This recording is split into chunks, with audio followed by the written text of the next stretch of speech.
Assalamualaikum warahmatullahi wabarakatuh. Perkenalkan, nama saya Muhammad Agung Maulana dari PGMI 3C dengan NIM 2312475.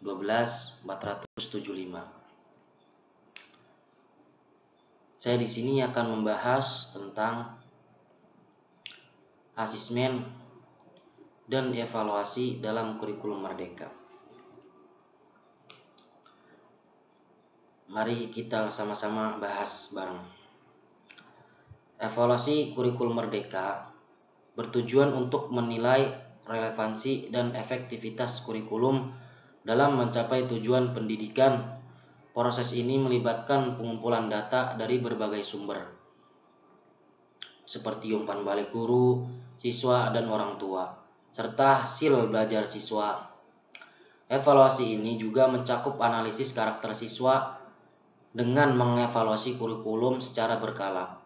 Sekolah dapat mengidentifikasikan kekuatan dan kelemahan, serta melakukan perbaikan untuk memastikan bahwa kurikulum tetap sesuai dengan kebutuhan dan konteks pendidikan yang dinamis. Konsep dasar evaluasi kurikulum Merdeka. Evaluasi kurikulum Merdeka merupakan proses sistematis yang bertujuan untuk menilai efektivitas dan relevansi kurikulum dalam mencapai tujuan pendidikan. Berikut adalah beberapa konsep dasar evaluasi dalam konteks ini. 1. Tujuan evaluasi: menilai pencapaian kompetensi siswa. B. Mengidentifikasi kekuatan dan kelemahan kurikulum. C. Memberikan umpan balik untuk perbaikan kurikulum secara berkelanjutan. 2.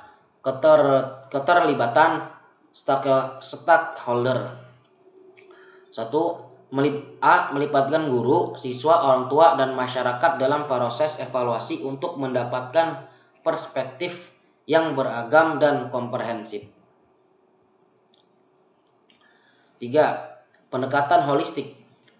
Evaluasi tidak menilai aspek akademik, tapi juga perkembangan karakter, keterampilan sosial, dan kemampuan berpikir kritis siswa.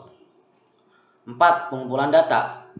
Menggunakan berbagai metode pengumpulan data, termasuk observasi, wawancara, survei, dan analisis dokumen untuk mendapatkan gambaran yang menyeluruh. 5. Refleksi dan perbaikan.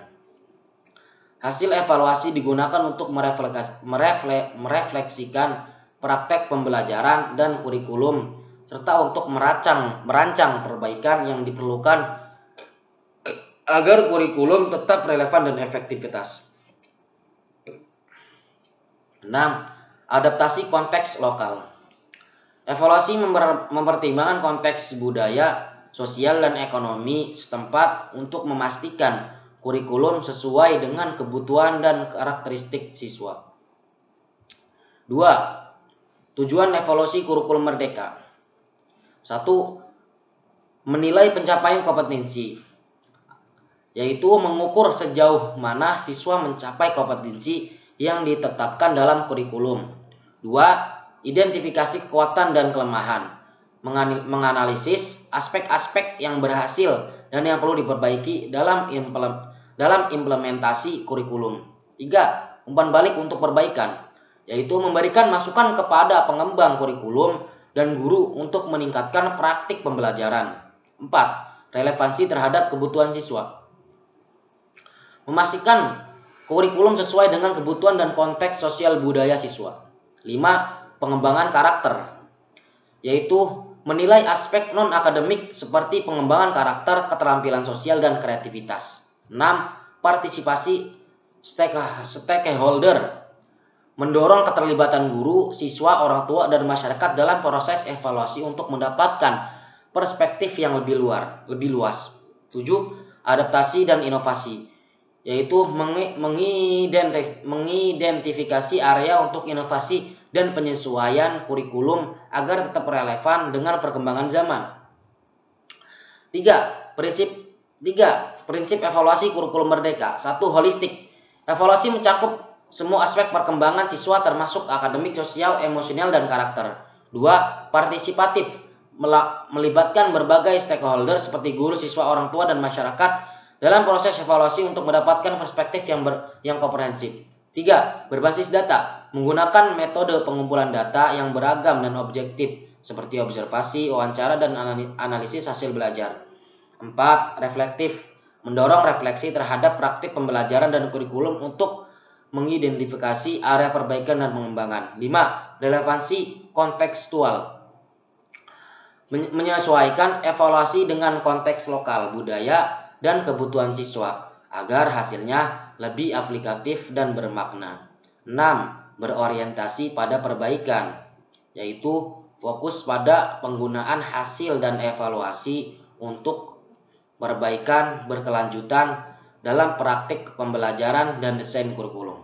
7. Transparan, proses dan hasil evaluasi harus jelas dan terbuka sehingga semua pihak dapat memahami dan menerima umpan balik yang diberikan. Itulah tujuan evaluasi dalam kurikulum merdeka. Selanjutnya, ketiga, yaitu jenis-jenis evaluasi kurikulum merdeka. Apa sih jenis-jenis evaluasi kurikulum merdeka? Jenis-jenis evaluasi kurikulum merdeka itu terdapat banyak, yaitu 1. Evaluasi formatif, dilakukan selama proses pembelajaran untuk memberikan umpan balik yang berguna bagi guru dan siswa. Contohnya termasuk kuis, tugas, dan diskusi. 2. Evaluasi sumatif, dilakukan di akhir periode pembelajaran untuk menilai pencapaian siswa secara keseluruhan, seperti ujian akhir atau penilaian proyek. 3. Evaluasi kinerja, mengukur kemampuan siswa dalam konteks nyata melalui presentasi, proyek, atau portofolio yang mencerminkan keterampilan praktis. 4. Evaluasi diagnostik, mengidentifikasi kekuatan dan kelemahan siswa sebelum proses pembelajaran dimulai untuk menyesuaikan metode pengajaran. 5. Evaluasi program, menilai efektivitas kurikulum secara keseluruhan termasuk relevansi dan dampaknya terhadap siswa dan masyarakat. 6. Evaluasi berbasis portofolio, mengumpulkan karya siswa selama periode tertentu untuk menunjukkan perkembangan dan pencapaian mereka secara menyeluruh. 7. Evaluasi per asesmen, melibatkan siswa dan menilai pekerjaan teman sejawat yang dapat meningkatkan refleksi dan pembelajaran kolaborasi. B. Saya akan menjelaskan atau membahas tentang asesmen dalam kurikulum merdeka. Asesmen dalam kurikulum merdeka itu ada banyak, yaitu 1. Hakikat asesmen dalam kurikulum merdeka. Asesmen dalam kurikulum merdeka berfungsi sebagai alat untuk memantau dan mendukung perkembangan siswa secara menyeluruh. Pendekatan ini mengutamakan aspek pembelajaran yang berfokus pada peserta didik, di mana proses pembelajaran dianggap lebih penting daripada hasil akhir. Asesmen tidak hanya menilai pengetahuan akademis, tetapi juga karakter, sikap, dan keterampilan sosial siswa. Dengan demikian, asesmen berperan sebagai umpan balik yang konstruktif untuk meningkatkan kualitas pembelajaran dan mendorong siswa untuk belajar secara mandiri dan kreatif. 2. Asesmen diagnostik. Asesmen diagnostik dilakukan pada awal pembelajaran untuk mengidentifikasi pengetahuan, keterampilan, dan sikap siswa sebelum materi diajarkan. Alat yang digunakan dalam asesmen ini bisa berupa tes awal, observasi, atau wawancara. Melalui asesmen ini, guru dapat mengetahui kekuatan dan kelemahan siswa. Secara area yang perlu ditingkatkan, informasi ini penting untuk merancang strategi pengajaran yang lebih efektif dan sesuai dengan kebutuhan individu siswa. 3. Asesmen formatif. Asesmen formatif berlangsung secara berkelanjutan dengan proses pembelajaran. Tujuannya adalah untuk mengumpulkan umpan balik yang berguna bagi siswa dan guru. Misalnya kuis harian, tugas kelompok, atau refleksi individu dapat digunakan untuk menilai pemahaman siswa secara real time. Dengan cara ini, guru dapat mengetahui apakah siswa memahami materi dan dapat menyesuaikan pendekatan pengajaran agar lebih efektif. Asesmen formatif juga mendorong siswa untuk aktif terlibat dalam proses belajar, membantu mereka untuk mengidentifikasi kekuatan dan area perbaikan. 4. Asesmen sumatif. Asesmen sumatif dilakukan di akhir suatu unit pembelajaran atau semester untuk mengevaluasi pencapaian siswa secara keseluruhan. Bentuknya bisa berupa ujian akhir, proyek akhir, atau presentasi. Asesmen ini memberikan gambaran untuk tentang asesmen ini memberikan gambaran umum tentang seberapa baik siswa memahami materi yang telah diajarkan oleh guru. Hasil asesmen sumatif sering digunakan untuk menentukan nilai akhir siswa dan memberikan informasi kepada orang tua tentang kemajuan akademik anak mereka. Namun perlu diingat nih untuk guru-guru nih, bahwa asesmen sumatif tidak boleh menjadi satu-satunya alat penilaian. Masih banyak asesmen-asesmen yang lain yang bisa digunakan untuk penilaian akhir si siswa tersebut. 5. Asesmen autentik. Asesmen autentik mengedepankan situasi yang realistis dan relevan dengan dunia nyata. Dalam pendekatan ini, siswa dihadapkan pada tugas yang menurut mereka untuk menerapkan pengetahuan dan keterampilan dalam konteks yang sebenarnya. Contoh asesmen autentik termasuk proyek berbasis komunitas, presentasi di depan audiens, atau studi kasus. Tujuan dari asesmen ini adalah dapat untuk memastikan bahwa siswa tidak hanya belajar untuk ujian, tetapi juga dapat menggunakan pengetahuan mereka dalam kehidupan sehari-hari, yaitu bersosial kepada masyarakat. 6. Asesmen holistik. Apa sih asesmen holistik itu? Asesmen holistik melihat perkembangan siswa dari berbagai aspek, tidak dari satu aspek, termasuk kognitif, afektif, dan psikomotor. Pendekatan ini menekankan pentingnya mengintegrasikan berbagai jenis keterampilan dalam penilaian, misalnya menggunakan rubrik yang mencakup berbagai dimensi seperti kreativitas, kemampuan berkomunikasi, dan kerjasama tim. Dengan asesmen holistik, guru dapat memberikan gambaran yang lebih menyeluruh tentang kemajuan siswa dan membantu mereka berkembang secara menyeluruh. 7. Asesmen sebagai pembelajaran. Konsep asesmen sebagai pembelajaran menekankan bahwa penilaian seharusnya menjadi bagian integral dan proses pembelajaran. Ini berarti bahwa siswa dilibatkan dengan refleksi terhadap pembelajaran mereka sendiri, sehingga mereka dapat mengidentifikasi kekuatan dan kelemahan. Metode ini tidak hanya meningkatkan kesadaran diri si siswa, tetapi juga mendorong atau mendobrak mereka untuk mengambil tanggung jawab atas proses belajar mereka. Dengan demikian, asesmen tidak hanya digunakan untuk mengevaluasi, tetapi juga untuk memperbaiki dan meningkatkan pengalaman belajar. 8. Asesmen berbasis proyek. Apa sih asesmen berbasis proyek itu? Mari kita bahas.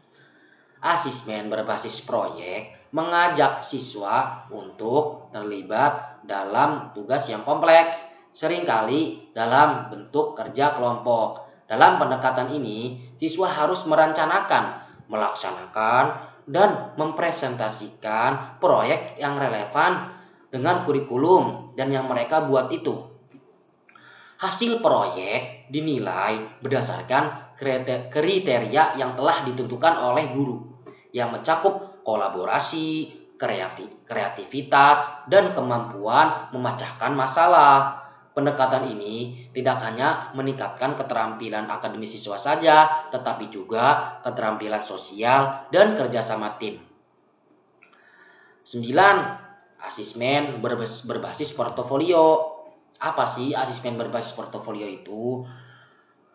Baik, asesmen berbasis portofolio merupakan metode penilaian yang mengumpulkan berbagai karya siswa dalam satu wadah. Portofolio dapat mencakup tugas proyek, refleksi, dan dokumen lain yang menunjukkan perkembangan siswa dari waktu ke waktu, dari zaman ke zaman. Metode ini memungkinkan siswa untuk menunjukkan kemajuan mereka dan mengevaluasi perjalanan-perjalanan mereka yang sudah dilalui. Guru juga dapat menilai portofolio untuk mendapatkan gambaran menyeluruh tentang pencapaian dan keterampilan si siswa tersebut. 10. Asesmen teman sebaya. Perlu juga asesmen tentang teman sebaya itu, karena salah satu penilaian juga dari asesmen teman sebaya yaitu melibatkan siswa dalam proses penilaian dengan memberikan umpan balik kepada rekan-rekan mereka. Metode ini membantu siswa mengembangkan keterampilan kritis dan analitis sebagai membangun keterampilan sosial dan kolaborasi sesama tim. Dengan terlibat dalam penilaian teman sebaya, siswa belajar untuk memberikan dan menerima kritik konstruktif yang penting untuk pengembangan pribadi dan akademik mereka. Baik, kesimpulan dari penjelasan yang saya paparkan tadi adalah evaluasi kurikulum merdeka adalah proses penting yang bertujuan untuk menilai efektivitas dan relevansi kurikulum dalam mencapai tujuan pendidikan dengan prinsip holistik, partisipatif, dan berbasis data. Evaluasi ini mencakup berbagai jenis seperti evaluasi formatif, sumatif, dan kinerja. Melalui evaluasi yang reflektif dan transparan, stakeholder dan dapat berkontribusi dengan perbaikan berkelanjutan, memastikan kurikulum tetap responsif terhadap kebutuhan siswa dan konteks lokal. Hasil evaluasi diharapkan dapat meningkatkan kualitas pendidikan dan menghasilkan lulusan-lulusan yang kompeten, kreatif, dan berkarakter asesmen dan berkarakter. Asesmen dalam kurikulum merdeka adalah komponen vital yang mendukung pembelajaran yang bermakna dan holistik. Dengan beragam metode asesmen, guru dapat lebih memahami kebutuhan siswa tersebut dan menciptakan lingkungan belajar yang lebih inklusif dan efektif dalam pembelajaran dan dalam pengajaran. Asesmen tidak hanya berfungsi untuk mengukur hasil, tetapi juga sebagai sarana prasarana untuk mendukung perkembangan siswa dalam berbagai aspek, menjadikan pendidikan lebih adaptif dan relevan dengan kebutuhan dunia saat ini. Itu saja penjelasan atau paparan dan pembahasan dari saya. Jika ada yang belum paham atau ada yang ditanyakan, silakan komen atau tanya di kolom komentar di bawah ini. Dan jangan lupa di-subscribe. Kurang lebihnya dari saya. Kalau ada yang benar itu datangnya dari Tuhan, kalau ada salah itu datangnya dari saya. Billahi taufiq wal hidayah. Wassalamualaikum warahmatullahi wabarakatuh.